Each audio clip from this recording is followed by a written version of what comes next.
It is time for our Living Black History series, where we're celebrating pioneers in our community who are making Black history right now. Today, we're talking to Dr. Benjamin Chavis, the president and CEO of the National Newspaper Publishers Association.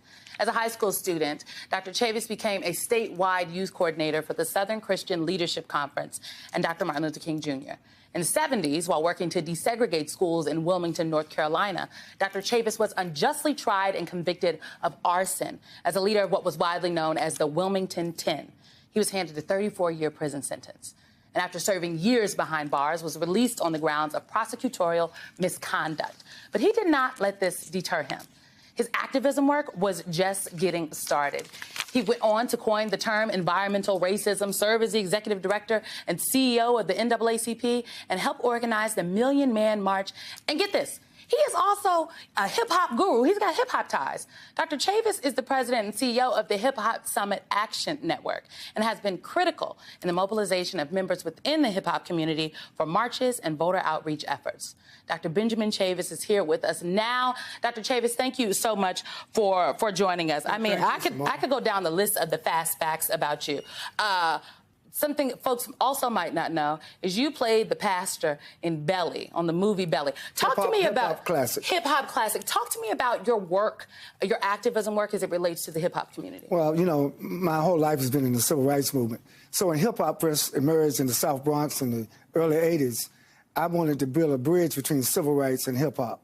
And I got involved with Russell Simmons, Run DMC, Dougie Fresh, Queen Latifah, MC Lyte, Busta Rhymes, all the early players, Chuck D, you know, and I wanted to be an advocate for hip hop because as a young person, I saw the role of music and culture supporting the civil rights movement, soul, the Motown sound, and I saw hip hop as being that extension of the cultural manifestation of what it means to fight for freedom, justice, and equality.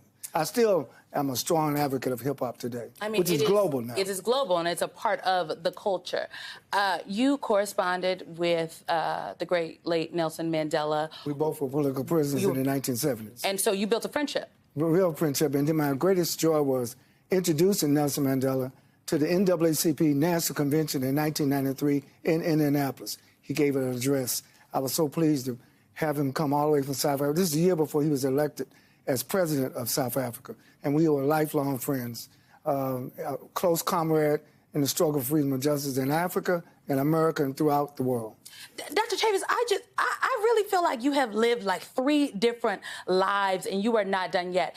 What sparked this for me, I'm like, we have to talk about Dr. Chavis. I saw you in the documentary film on Reverend Sharpton's life, yes. Loudmouth, and I'm like, is that Dr. Chavis? Yes. We got arrested, we blocked the subways, protesting police brutality in New York. So I knew Reverend Sharpton when he was growing up, having worked with Dr. King since I was 14.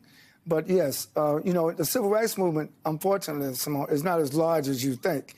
We run into one another. We are comrades. Jesse Jackson, Andy Young, myself, Reverend Sharpton, all of us have roles to play, even today. Even today. So what is the... Well, I guess, first of all, what role do you think the current civil rights leadership should be playing as it relates to everything that is happening in our community right now? We're doing this series while people are literally fighting to keep history from being taught in our schools. Just let me reiterate your words. Black history is American history. And these people talking about banning books, changing the curriculum so that you can't teach about slavery, you can't teach about black history. That's going to not only harm black people, that's going to harm white people. Everybody needs to know the truth.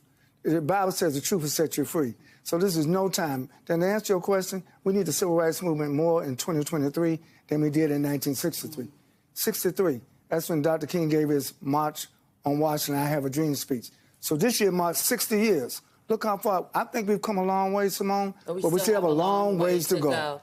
Dr. Chavis, activist, humanitarian, author, you are also how did we get from all of that to the CEO and president of the National Newspaper Publishers Association? Well, I started writing for the Black Press when I was 11 years old in the 6th grade, Carolina Times in Durham, North Carolina. And since 2014, I've been blessed for the last 10 years to be the president and CEO of the NNPA.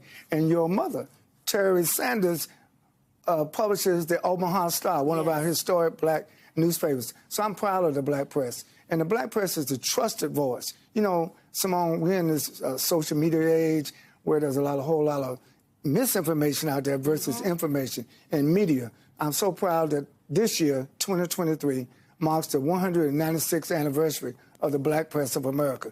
196 years since 1827 when Freedom's Journal was first published. So I'm so proud to be a part of the black press, represent them, make sure they get their advertising dollars, make sure they stay in business. And I have to salute the Biden administration. We've gotten more advertising out of the federal government under the Biden administration than any other administration. And it makes a difference because folks are reading those papers. And it was the Omaha Star that gave me my first writing opportunity when I was in college. Dr. Benjamin Chavis, I thank you. I appreciate you. And I am so happy that we could highlight and tell your story today. Well, thank you. The black history is American history. Is American history. Dr. Chavis said it.